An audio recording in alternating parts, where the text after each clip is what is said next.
February 23ರಂದು ರಾತ್ರಿ ಪೂಜ್ಯ ವೀರೇಂದ್ರ ಹೆಗ್ಗಡೆಯವರು ನೆಲ್ಯಾಡಿ ಬೀಡಿನಲ್ಲಿ ಸ್ನಾನವನ್ನು ಪೂರೈಸಿ ದೇವಾಲಯಕ್ಕೆ ಆಗಮಿಸಿದರು.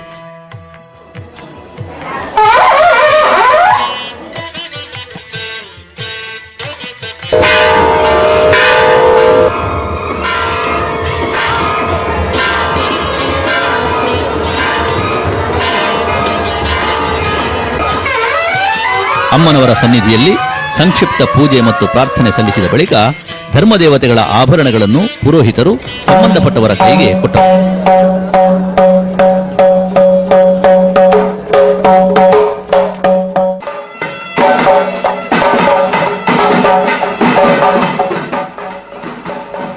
ಮಹಾನಡಾವಳಿಯ ಪ್ರಮುಖ ಅಂಗವಾಗಿರುವ ಶ್ರೀ ಕ್ಷೇತ್ರದ ಧರ್ಮದೇವತೆಗಳ ನೇಮೋತ್ಸವ ನೆಲ್ಯಾಡಿ ಬೀಡಿನಲ್ಲಿ ನಡೆಯಬೇಕಾಗಿರುವುದರಿಂದ ದೇವಾಲಯದಿಂದ ದೈವಗಳ ಭಂಡಾರವನ್ನು ಕೊಂಡು ಹೋಗುವ ಕಾರ್ಯಕ್ರಮ ಬಹಳ ಮಹತ್ವದ್ದು. ಇದಕ್ಕೆ ಭಂಡಾರ ಹೋಗುವುದು ಅನ್ನುತ್ತಾರೆ. ರಾತ್ರಿ 10:15ಕ್ಕೆ ಹೊರಗಿನ ರಾಜಾಂಗಣಕ್ಕೆ ಬಂದು ಅಲ್ಲಿ ಅಲಂಕರಿಸಿ ಇಟ್ಟಿದ್ದ ಲಾಲಕಿ, ನೂತನ ಸ್ವರ್ಣ ಪಾಲಕಿ ಮತ್ತು ಬೆಳ್ಳಿಯ ರಥದ ಮೇಲೆ ಆಭರಣಗಳನ್ನಿರಿಸಿ ಭಂಡಾರದ ಮೆರವಣಿಗೆಯನ್ನು ಪ್ರಾರಂಭಿಸಲಾಯಿತು. ಮೆರವಣಿಗೆ ಬಹಳ ವೈಭವಪೂರ್ಣವಾಗಿ ಕಂಡಿತು.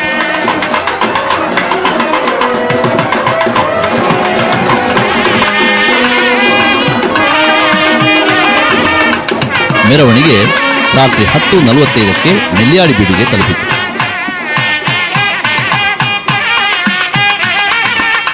ನೆಲಕ್ಕೆ ಬಿಳಿ ಬಟ್ಟೆಯನ್ನು ಹಾಸಿ ಹೆಗ್ಗಡೆಯವರನ್ನು ಮತ್ತು ನಾಲ್ವಿಕೆಯವರನ್ನು ಬರಮಾಡಿಕೊಳ್ಳಲಾಯಿತು.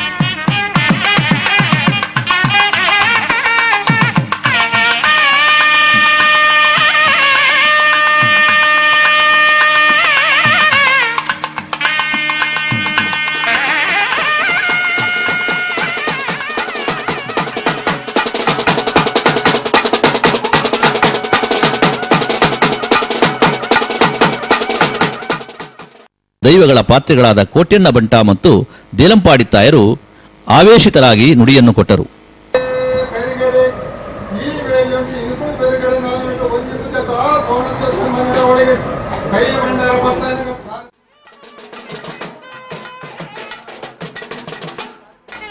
ಬಳಿಕ ಎಲ್ಲ ಆಭರಣಗಳನ್ನು ನೆಲ್ಯಾಡಿ ಬೀಡಿನ ಒಳಗಿನ ಕೋಣೆಗೆ ಒಯ್ದು ಅಲ್ಲಿ ಇಡಲಾಯಿತು. ಹಿಂದೆ ನೆಲ್ಯಾಡಿ ಬೀಡಿನಲ್ಲಿ ಬರ್ಮಣ್ಣ ಹೆಗ್ಗಡೆ ಮತ್ತು ಅಮ್ಮ ಬಳ್ಳಾಳ್ತಿಯವರು ವಾಸವಾಗಿದ್ದಾಗ ಇದೇ ರೀತಿ ಧರ್ಮದೇವತೆಗಳು ಆಗಮಿಸಿದ್ದರು ಎಂಬುದನ್ನು ನೆನಪಿಸಿಕೊಂಡಾಗ ಈ ಕಾರ್ಯಕ್ರಮಕ್ಕಿರುವ ಐತಿಹಾಸಿಕ ಮತ್ತು ಧಾರ್ಮಿಕ ಮಹತ್ವ ಮನದಟ್ಟಾಗುತ್ತದೆ.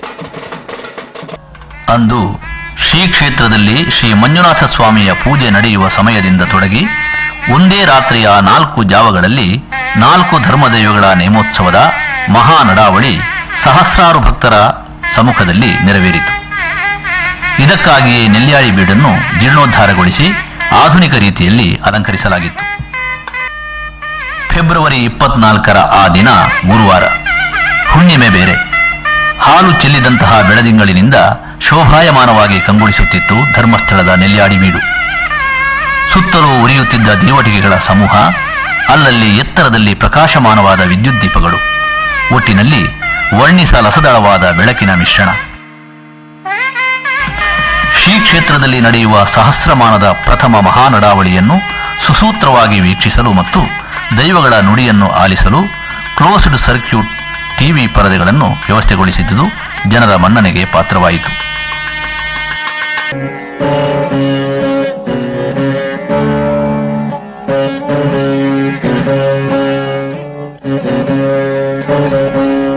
ಅಂದು ರಾತ್ರಿ ಪೂಜ್ಯ ವೀರೇಂದ್ರ ಹೆಗ್ಗಡೆಯವರು ಸ್ನಾನವನ್ನು ಪೂರೈಸಿ ಶ್ರೀ ಚಂದ್ರನಾಥ ಸನ್ನಿಧಿಯಲ್ಲಿ ಪ್ರಾರ್ಥನೆಯನ್ನು ಸಲ್ಲಿಸಿದರು.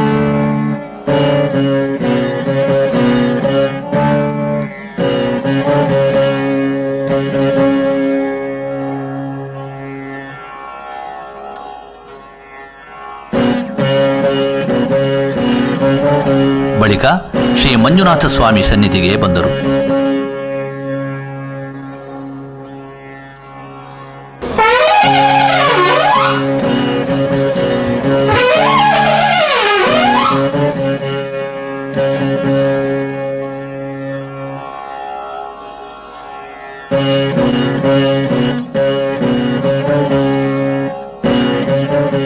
ಹೆಗ್ಗಡೆಯವರು ಇತರ ನಾಲ್ವಿಕೆಯವರೊಂದಿಗೆ ಮೈಸೂರು ಮಹಾರಾಜರ ಕಾರಿನಲ್ಲಿ ಕುಡುಮದ್ವಾರದಲ್ಲಿ ಬಂದಿಳಿದರು.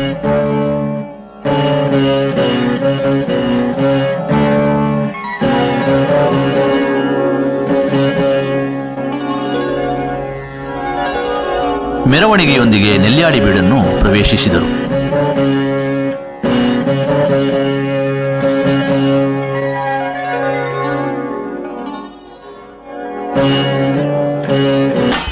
ನೆಲ್ಯಾಡಿ ಬೀಡಿನ ಒಳಗಿನ ಕೋಣೆಯಲ್ಲಿ ದೈವಗಳ ಆಭರಣಗಳಿಗೆ ಪೂಜೆ ಮಾಡಿ ಆರತಿ ಬೆಳಗಿದರು.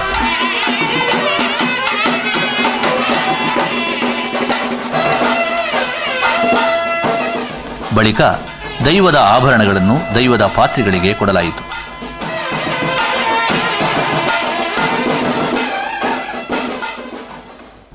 ರಾತ್ರಿ 9:33ಕ್ಕೆ ವೀರೇಂದ್ರ ಹೆಗ್ಗಡೆಯವರು ಒಳಗಿನ ಕೋಣೆಯಿಂದ ಹೊರಬಂದು ಲೋವೆ ಕಂಬದ ಬಳಿಗೆ ಬಂದು ನಿಂತರು.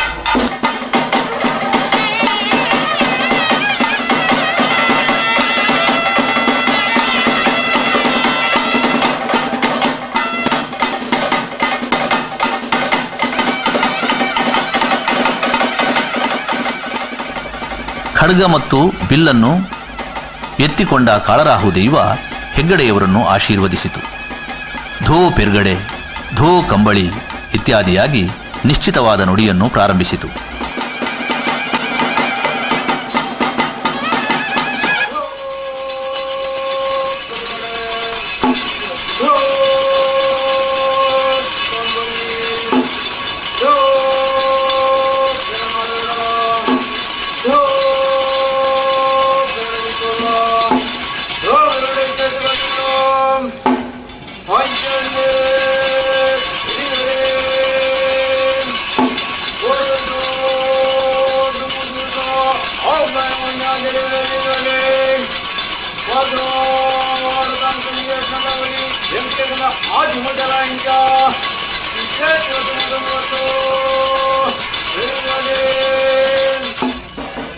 ದೈವ ಪಾತ್ರಿಗಳಾದ ದೇಲಂಪಡಿತ್ತಾಯ ಮತ್ತು ಕೋಟ್ಯಣ್ಣ ಬಂಟರು ದೈವಗಳ ಅಲಂಕಾರದೊಂದಿಗೆ ನೆಲ್ಯಾಡಿ ಬೀಡಿನಿಂದ ಹೊರಗೆ ಬಂದರು.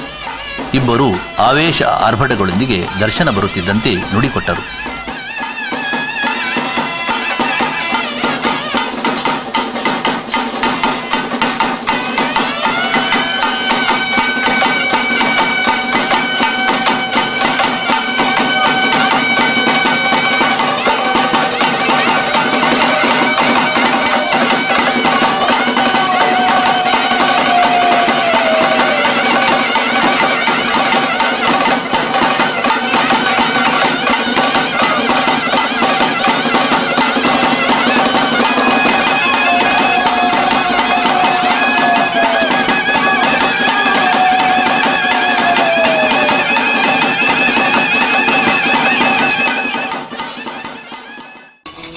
ದೈವ ತನ್ನ ಕೈಯನ್ನು ಹೆಗ್ಗಡೆಯವರ ಕೈಯಲ್ಲಿಟ್ಟು ಆಶ್ವಾಸನೆಗಳನ್ನು ಕೊಟ್ಟಿತು.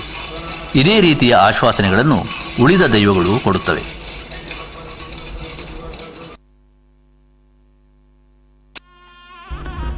ರಾತ್ರಿ 10:55ಕ್ಕೆ ಕಾಳರಾಹು ಧರ್ಮದೈವದ ನೇಮೋತ್ಸವ ಮುಗಿಯಿತು. ದೈವ ಕಟ್ಟಿದ ಹಣ್ಣು ಪರವ ಮತ್ತೆ ಕಾಳರ್ಕಾಯಿಯ ನೇಮಕ್ಕೆ ಸಜ್ಜಾದರು. 50ರ ಹರೆಯದ ಹಣ್ಣು ಪರವ ಕಳೆದ 30 ವರ್ಷಗಳಿಂದ ಧರ್ಮಸ್ಥಳದ ಆರಾಧ್ಯ ಧರ್ಮದೇವತೆಗಳು ಅಥವಾ ರಾಜನ್ ದೈವಗಳು ಹಾಗೂ ಅಣ್ಣಪ್ಪ ಸ್ವಾಮಿಯನ್ನು ದೇಹದಲ್ಲಿ ಆವಾಹಿಸಿಕೊಳ್ಳುತ್ತಾ ಆ ಕಾರ್ಯದಲ್ಲೇ ಧನ್ಯತೆಯನ್ನು ಕಂಡವರು. ಮಹಾನಡಾವಳಿಯಲ್ಲಿ ಬೆನ್ನು ಬೆನ್ನಿಗೆ 4 ಧರ್ಮದೇವತೆಗಳನ್ನು ಒಂದೇ ರಾತ್ರಿ ಆವಾಹಿಸಿಕೊಂಡವರು ಅವರು. ನೇಮ ಕಟ್ಟುವ 3 ದಿನಗಳ ಮುನ್ನ ಆಹಾರ ಅನುಷ್ಠಾನಗಳಲ್ಲಿ ಶಿಸ್ತು ಶುದ್ಧಾಚಾರದಿಂದಿದ್ದು ನೇಮದ ಸೇವೆ ಮಾಡುತ್ತೇನೆ ಎಂದು ದೇವರ ಸಮ್ಮುಖದಲ್ಲಿ ಪ್ರಮಾಣ ಸಲ್ಲಿಸುವ ಪರವ ಹೆಚ್ಚಿನ ವೇಳೆಯನ್ನು ಏಕಾಂತದಲ್ಲಿ ಕಳೆಯುತ್ತಾ ಅಂತರ್ಮುಖಿಯಾಗಿ ದೈವಗಳೊಂದಿಗೆ ಸಂಪರ್ಕ ಬೆಳೆಸಿಕೊಳ್ಳುವ ಮಾನಸಿಕ ಸಿದ್ಧತೆಯನ್ನು ಮಾಡಿಕೊಳ್ಳುತ್ತಾರೆ.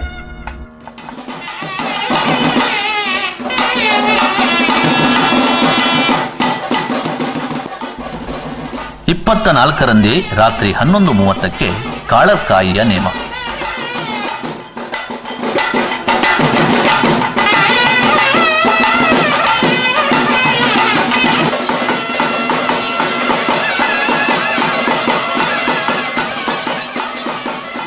ಎತ್ತರವಾದ ಅಣಿ ಇಲ್ಲದ ವೇಷಭೂಷಣಗಳನ್ನು ಧರಿಸಿದ ಕಾಳರ್ಕಾಯಿ ದೈವ ನೆಲ್ಯಾಡಿಬೀಡಿನ ಲೋವೆ ಮಂಟಪದಲ್ಲಿ ತನ್ನ ನೃತ್ಯ ಸೇವೆಯನ್ನು ನಡೆಸಿತು.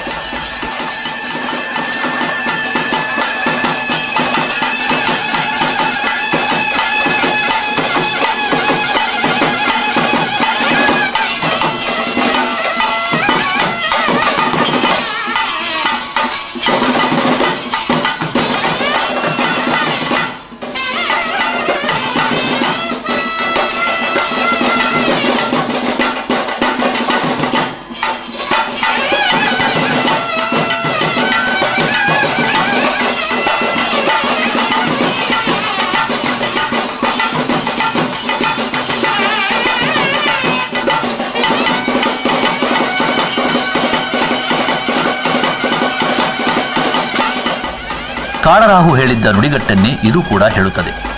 ಆದರೆ ದರ್ಶನ ಪಾತ್ರೆಗಳಿಂದ ನುಡಿಯಿಲ್ಲ.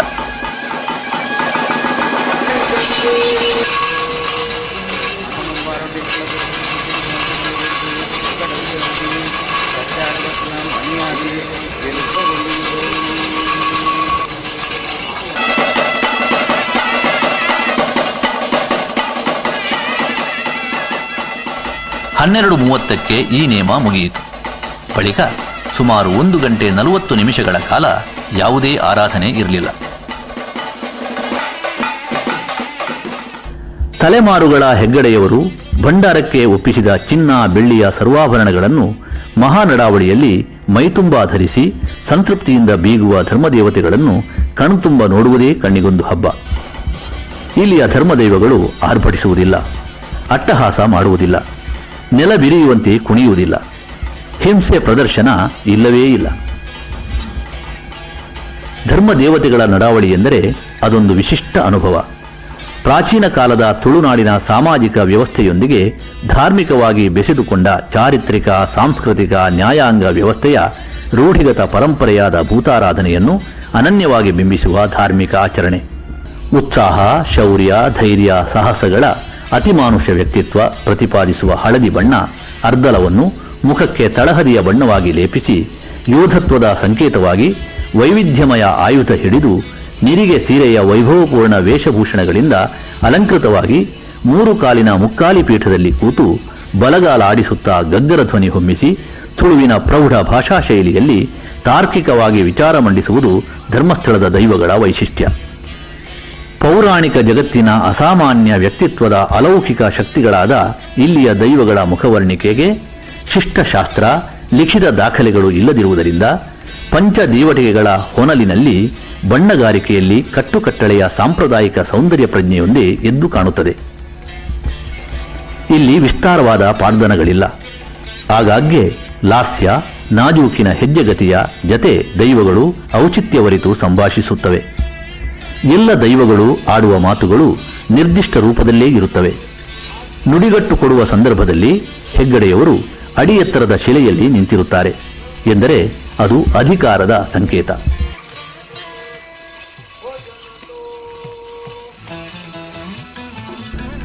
ಅದರೊಂದಿಗೆ ದಾಯಿತ್ವದ ಸೂಚನೆಯೂ ಇದೆ. ದೈವಗಳು ಇದನ್ನು ತಮ್ಮ ಮಾತಿನಲ್ಲಿ ಜ್ಞಾಪಿಸುತ್ತವೆ. ಹೀಗೆ ಹೆಗ್ಗಡೆಯವರ ಅಧಿಕಾರ, ಉತ್ತರದಾಯಿತ್ವ ಎರಡೂ ಮುಖಾಮುಖಿಯಾಗುವುದು ಕ್ಷೇತ್ರದ ವಿಶೇಷತೆ. ಧೋ ಪೆರ್ಗಡೆ ಎಂದು ಸಂಬೋಧಿಸುವ ಧರ್ಮದೇವತೆಗಳು ವಿವಿಧ ಸಂದರ್ಭ ಸನ್ನಿವೇಶಕ್ಕೆ ತಕ್ಕಂತೆ ನಿರರ್ಗಳವಾಗಿ ಸಿದ್ಧ ಪಠ್ಯದ ನುಡಿಗಟ್ಟು ಒಪ್ಪಿಸುತ್ತವೆ. ಹೆಗ್ಗಡೆಯವರು ತಮ್ಮ ಎಡ ಅಂಗೈಯ ಮೇಲೆ ಬಲ ಅಂಗೈಯನ್ನಿರಿಸಿ ಅದನ್ನು ಮಾತು ಮಾತಿಗೂ ತೆರೆದು ಮುಚ್ಚುವ ಮೂಲಕ ಎಲ್ಲವೂ ತಮ್ಮ ಚಿತ್ತಕ್ಕೆ ವೇದ್ಯ ಎಂಬುದನ್ನು ಸೂಚಿಸುತ್ತಾರೆ.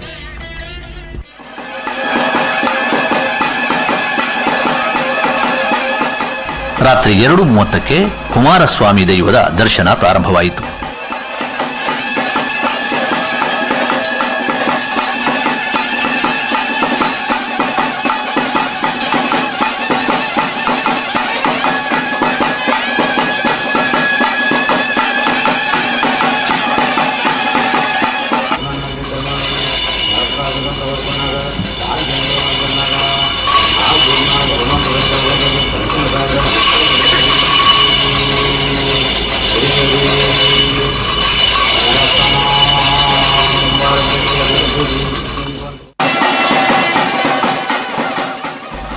ಮೂರು 50 ಇಳಿರಾತ್ರಿ ಕುಮಾರಸ್ವಾಮಿಯ ನೇಮ ಕೊನೆಗೊಂಡಿತು.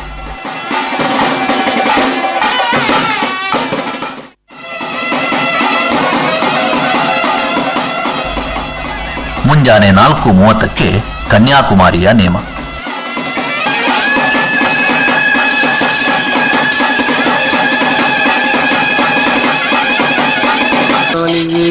ಐದುಗೊಂಡಾರವತ್ತು ಸೋನ್ನತ್ತ ಧರ್ಮ ನಾಡವಳಿ ನಡ್ಕೊಡೋದು ಕೊಂಡು ತಾತ್ಯಗಳು ಮಾಡ್ಕೊಂಡಾಗ ಆ ಬೂದಿನ ಕೊಂಡದ್ದು ಸಂತನ ಸಾವಿರ ಎಷ್ಟದುಕೊಂಡು ಗುರು.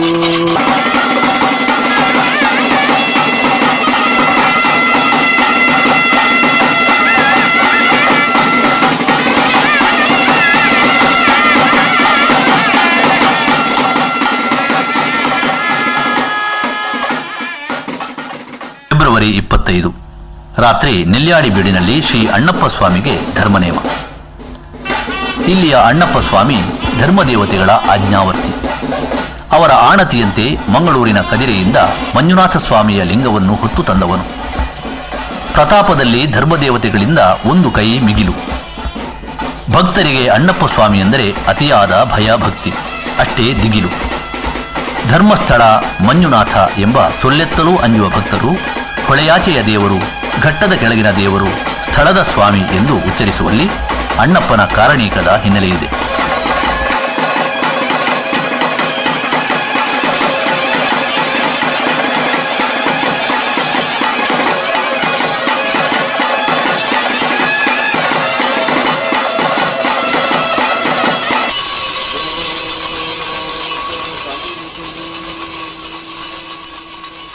ಧರ್ಮಸ್ಥಳದ ಸಮಗ್ರ ಚಟುವಟಿಕೆಗಳ ರೂವಾರಿ ಎಂಬುದು ಅಣ್ಣಪ್ಪನಿಗಿರುವ ಪ್ರತೀತಿ. ಅವನ ವಾಸ್ತವ್ಯ ನೆಲೆಯಾದ ಅಣ್ಣಪ್ಪ ಬೆಟ್ಟದ ಮೇಲಿನ ನೇಮವನ್ನು ಸ್ತ್ರೀಯರು ನೋಡುವಂತಿಲ್ಲ. ಬೆಟ್ಟ ಏರಲು ಸ್ತ್ರೀಯರಿಗೆ ಅವಕಾಶವೇ ಇಲ್ಲ. ಅಂಥ ಕಟ್ಟುನಿಟ್ಟಿನ ಅಖಂಡ ಸಾಮರ್ಥ್ಯದ ಬೆಟ್ಟದ ಮೇಲಿನ ಅಣ್ಣಪ್ಪ ಸ್ವಾಮಿಗೆ ಧರ್ಮದೇವತೆಗಳ ನೆಲೆಯೆನಿಸಿದ ನೆಲ್ಯಾಡಿ ಬೀಡಿನಲ್ಲಿ ಈ ಸಹಸ್ರಮಾನದ ಮೊದಲ ಮಹಾನಡಾವಳಿಯ ನೇಮೋತ್ಸವ ನಡೆದಾಗ ಸ್ತ್ರೀಯರೂ ಸೇರಿದಂತೆ ಕಿಕ್ಕಿರಿದು ನೆರೆದ ಲಕ್ಷಕ್ಕೂ ಮೀರಿದ ಭಕ್ತರು ನೇಮ ನೋಡಿ ಪುಳಕಿತಗೊಂಡರು.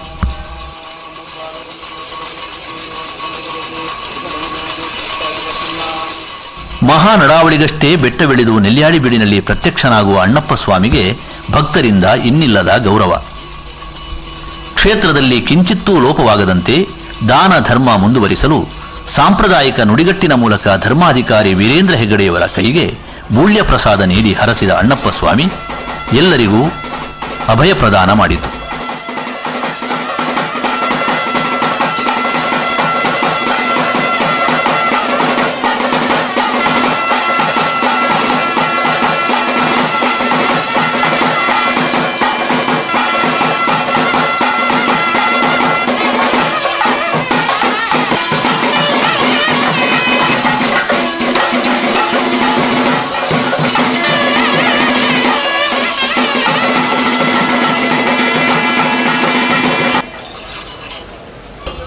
ಅದಕ್ಕೆ ಪೂರಕವಾಗಿ ಪಂಜುರ್ಲಿ ನೇಮವೂ ನಡೆಯಿತು. ತೆಂಬರೆಯ ನಾದಕ್ಕೆ ಪಂಜುರ್ಲಿಯ ಸಂಧಿಯನ್ನು ಹೇಳಿದಾಗ ದೈವವು ಹಿಂದೆ ಮುಂದೆ ಹೋಗುತ್ತಾ ಲಲಿತವಾಗಿ ನರ್ತಿಸಿತು.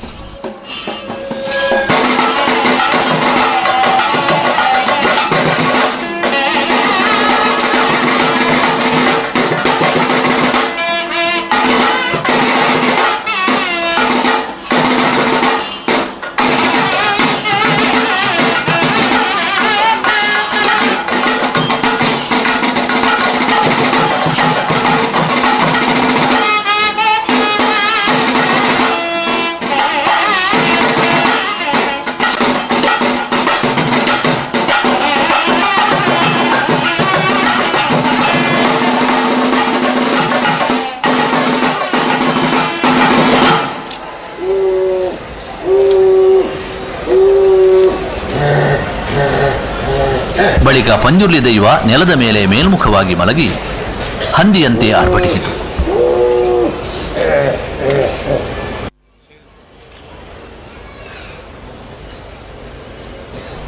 ದೈವವನ್ನು ಮೇಲಕ್ಕೆ ಬಿಸಿದಲ್ಲಿಗೆ ನೇಮ ಮುಕ್ತಾಯಗೊಂಡಿತು.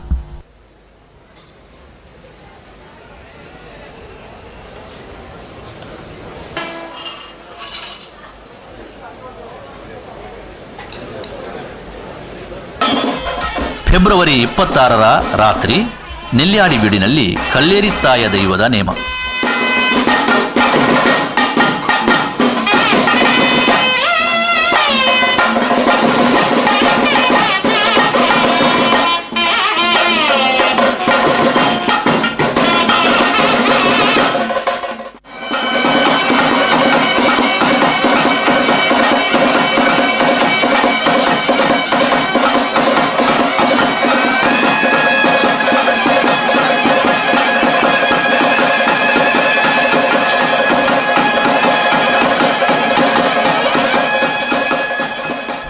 ಮುಖವಾಡ ಧರಿಸಿ ದೊಂದಿಗಳನ್ನು ಹಿಡಿದು 4 ದಿಕ್ಕಿಗೆ ಮುಖ ಮಾಡಿ ಕುಣಿಯುವ ಈ ದೈವದ ನರ್ತನ ಸೇವೆ ನೋಡಲು ಅತೀ ಸುಂದರ.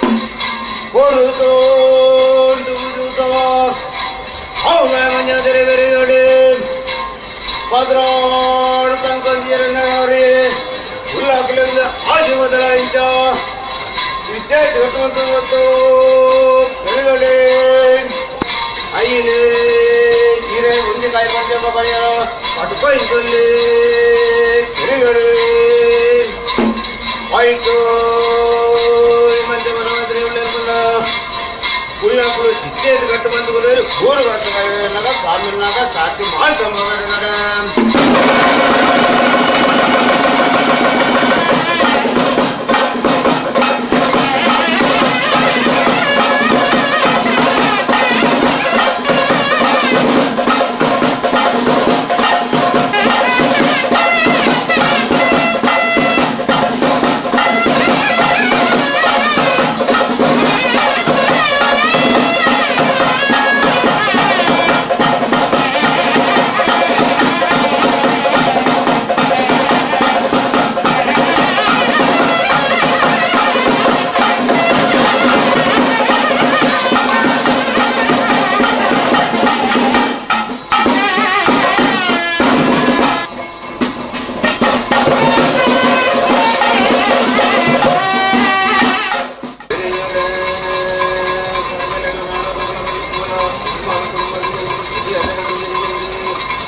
ರಂದು ರಾತ್ರಿ ಇಷ್ಟ ದೇವತಾ ನೇಮ ವಿಧಿ ಪ್ರಕಾರ ನೆರವೇರಿತು.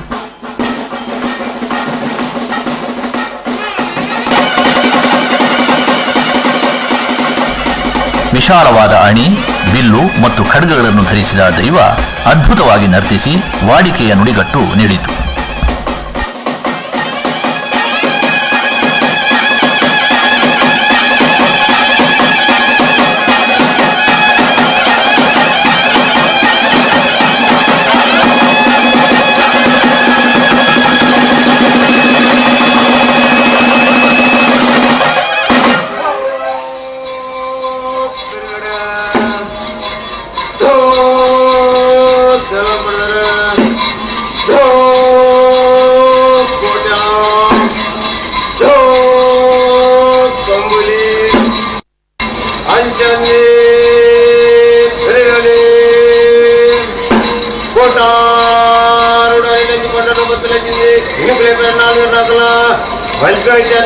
ಭಯ ಹೊಡೆಸಿ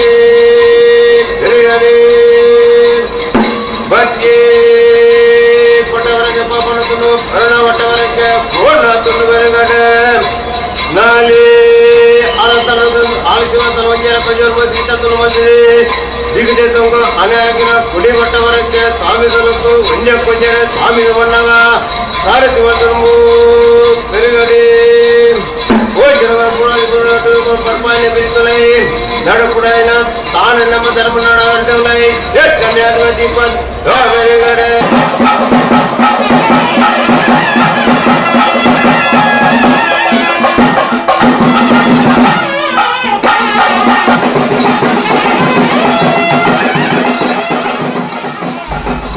ರಾತ್ರಿ 10:33ಕ್ಕೆ ಮೈಸಂದಾಯ ದೈವದ ನೇಮ.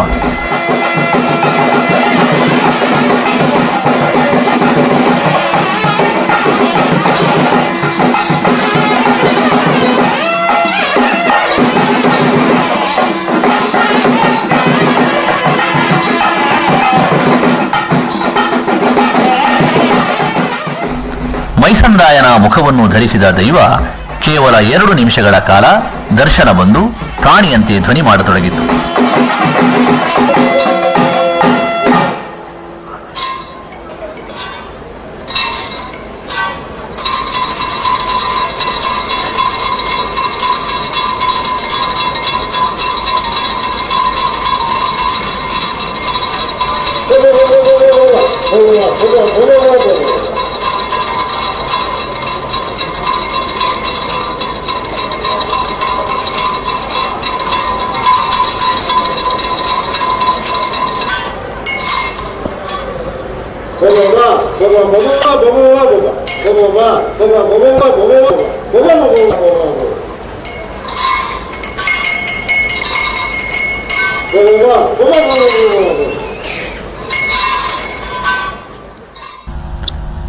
ಬಳಿಕ ಉರಿಮರಲ ದೈವದ ನೇಮ.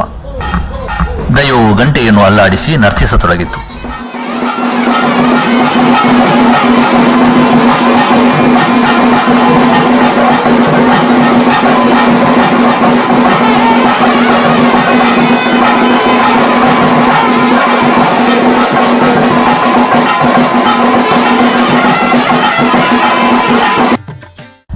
ಫೆಬ್ರವರಿ 28ರಂದು ನೆಲ್ಯಾಡಿ ಬೀಡಿನಲ್ಲಿ ಕೊನೆಯ ನೇಮ. 7:12ಕ್ಕೆ ಕುಕ್ಕಿನಡ್ಕತ್ತಾಯ ದೈವದ ನರ್ತನ ಸೇವೆ ಆರಂಭವಾಯಿತು.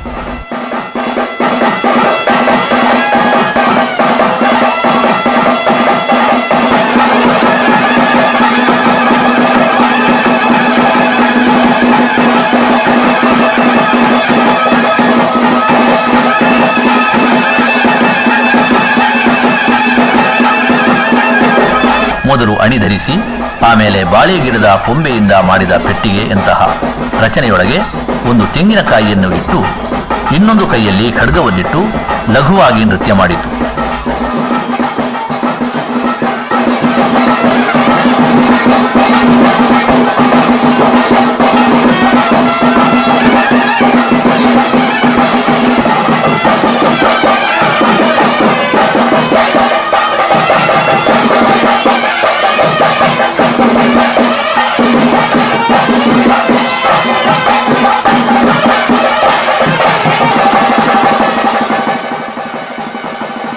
ನುಡಿಗಟ್ಟಿನ ಕೊನೆಯಲ್ಲಿ 3 ಬಾರಿ ಚಪ್ಪರಸೂರೆ ಮಾಡಿಸಿಕೊಳ್ಳಿರಿ, ಚಪ್ಪರಸೂರೆ ಮಾಡಿಸಿಕೊಳ್ಳಿರಿ, ಚಪ್ಪರಸೂರೆ ಮಾಡಿಸಿಕೊಳ್ಳಿರಿ ಎಂದು ಹೇಳಿ ವೀಳ್ಯದೆಲೆ ಪ್ರಸಾದ ನೀಡಿತು.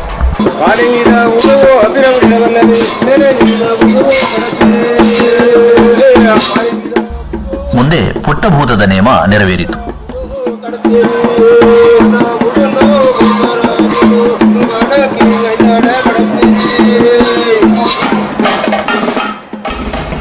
ಬಳಿಕ ಸ್ಥಳದ ಪಂಜುರ್ಲಿ ದೈವವು ಲೋವೆ ಮಂಟಪದಲ್ಲಿ ಹಿಂದೆ ಮುಂದೆ ಚಲಿಸುತ್ತಾ ಲಘು ನೃತ್ಯ ಮಾಡಿತು. ರಾತ್ರಿ 8:12ಕ್ಕೆ ದೈವಕ್ಕೆ ಚಿನ್ನದ ಮುಖವನ್ನು ಕಟ್ಟಲಾಯಿತು. ಬಳಿಕ ದೊಂಡಿ ಹಿಡಿದು 4 ದಿಕ್ಕಿಗೆ ಮುಖ ಮಾಡಿ ದೈವ ನರ್ತಿಸತೊಡಗಿತು.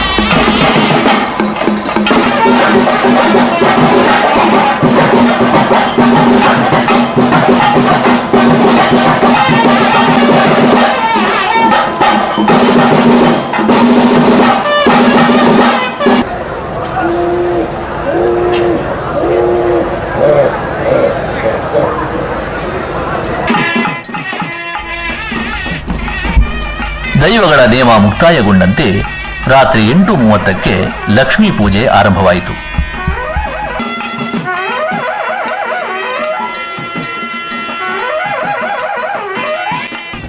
ಮುಂದೆ ಎಲ್ಲರ ನಿರೀಕ್ಷೆಯ ಚಪ್ಪರ ಸೂರೆಗೆ ಕ್ಷಣಗಣನೆ ಆರಂಭವಾಯಿತು. ಮಹಾನಡಾವಳಿಯ ಸಂಪ್ರದಾಯದಂತೆ ದಿನಬಳಕೆಯ ಗೃಹೋಪಯೋಗಿ ವಸ್ತುಗಳನ್ನು ನೆಲ್ಯಾಡಿ ಬೀಡಿನ ಮುಂದಿನ ಬಯಲಿನಲ್ಲಿರಿಸಿ ಶಕ್ತಿಯುಕ್ತಿಯ ಜಂಘೀ ಕುಸ್ತಿಯ ಮೂಲಕ ಎತ್ತಿಕೊಂಡೊಯ್ಯುವುದು ಈ ಸಾಹಸ ಪ್ರದರ್ಶನದ ವೈಶಿಷ್ಟ್ಯ. ಮಹಾನಡಾವಳಿಯ ಕೊನೆಯ ಅಂದರೆ 11ನೆಯ ದಿನದ ಸಂಪತ್ತು ಸೂರೆ ಮಾಡುವ ಚಪ್ಪರ ಸೂರೆ ಧರ್ಮಸ್ಥಳದ ಶಿಸ್ತು, ದಾನ ಧರ್ಮ ಹಾಗೂ ತ್ಯಾಗದ ಪರಮೋಚ್ಚ ಕಲ್ಪನೆ.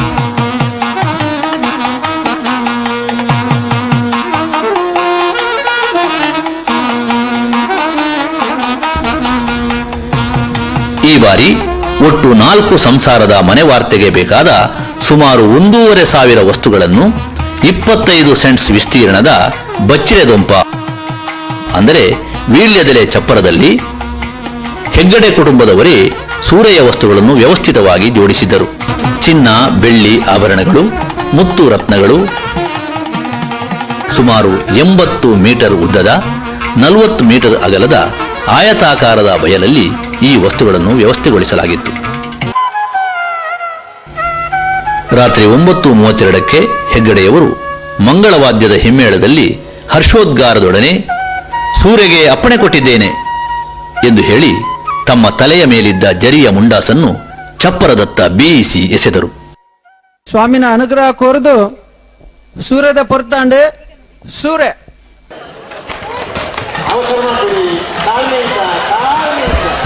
ಆ ಕ್ಷಣಕ್ಕೆಂದೇ ಕಾದು ಕೂತಿದ್ದ ಹೊಂತಕಾರಿಗಳು ಸೂರೆಗಾಗಿ ಮುನ್ನುಗ್ಗಿದರು.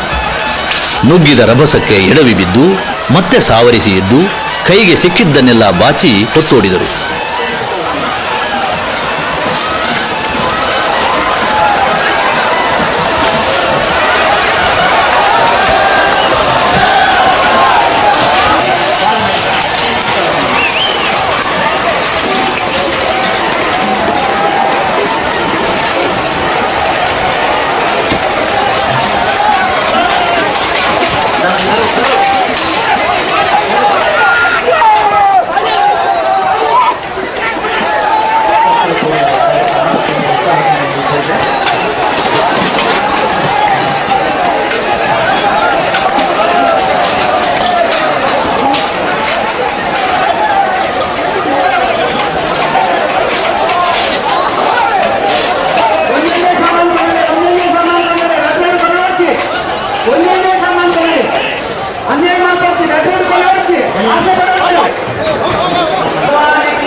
ಸೊತ್ತನ್ನು ಹೊತ್ತುಕೊಳ್ಳುವಲ್ಲಿ ಕೆಲವರು ಎಡವಿ ಬಿದ್ದರು, ಮತ್ತೆ ಅದನ್ನು ಸೆಳೆದುಕೊಳ್ಳುವ ಪ್ರಯತ್ನ.